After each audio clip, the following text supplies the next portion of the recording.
It was December 10th. It was a hot day. The tornado had actually, there was a tornado that had gone from Arkansas all the way into Kentucky. It was a very kind of scary time, and everybody was talking about this tornado that was on the ground and was going this long distance.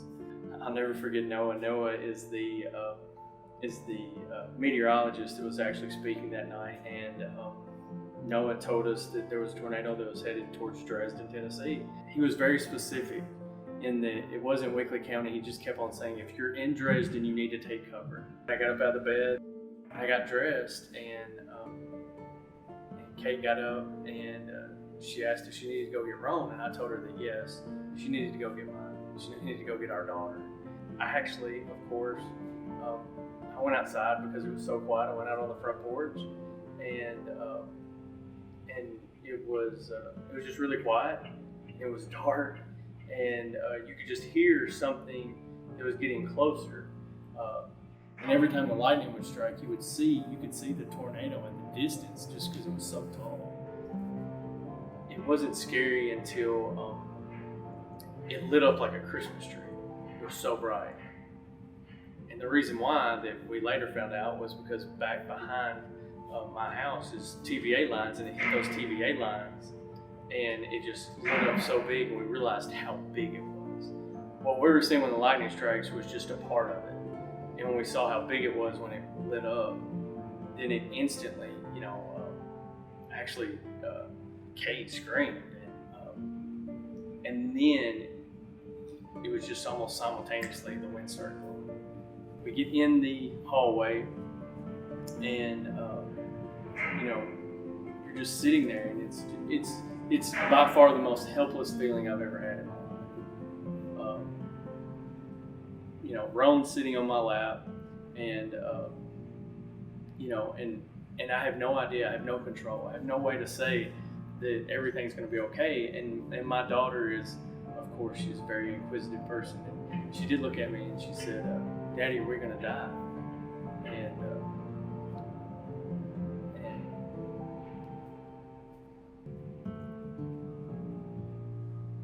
I didn't know if we were or not. I told Roan, I said, I don't know if we're going to die, but we're going to pray about it. And I want you to do one thing. I'll make a promise with you, and you make a promise with me. I won't let go of you, you're going to let go of me. And I said, will you make that promise? She said, yeah. And I said, okay. I told her I loved her, and I said, we're going to pray about it. We prayed about it. Kate's sitting there. And luckily, I'm still here today. There were 6 houses across the street. None of those houses are standing anymore. You've got to find those people. You've got to help find those people. You do instinctively just what you want to help. You want to help in some way, and so that's what No, we got about an hour and a half worth of sleep, and then the next day we got there, and of course the community's out there, and you just don't realize how much you can only, when a tornado happens, and I would say that anybody would agree with this statement, is that what you see on TV doesn't do it justice. Your mind, it's really hard for it to comprehend that the buildings or the structures that you see every day just aren't there anymore. And you can't comprehend the damage that you can't see. So that night, I just thought, across the street, because you couldn't go anywhere, because you couldn't get down the roads anywhere. But it's crazy, you just got 100 feet away from that devastation, and it's like nothing happened at all, right? And so what the devastation that we saw, and then the next day, we go downtown in Dresden, Tennessee, and it's just gone. Just absolutely, just total destruction, and even worse than I could ever imagine. So that was the worst part, and that's probably even more so than anything else. It's that just the landmarks that you won't get back, the trees that you'll never get back. were lucky enough our house was spared. We lost all our barns. We lost, a vast majority of our fences. But the one thing that I can't replace is the 76 trees that was in our front yard. The RRF, you can get $1,000 worth of assistance to pay for, your mortgage, rental, whatever you need. And that goes a long way, especially whenever you've got some families that are uninsured or underinsured, and it doesn't matter. If you're displaced by the tornado, then you have that ability of where that you can actually apply for that and you can get that assistance. And the reason why that helps is that people don't realize that when this happens, where do you go?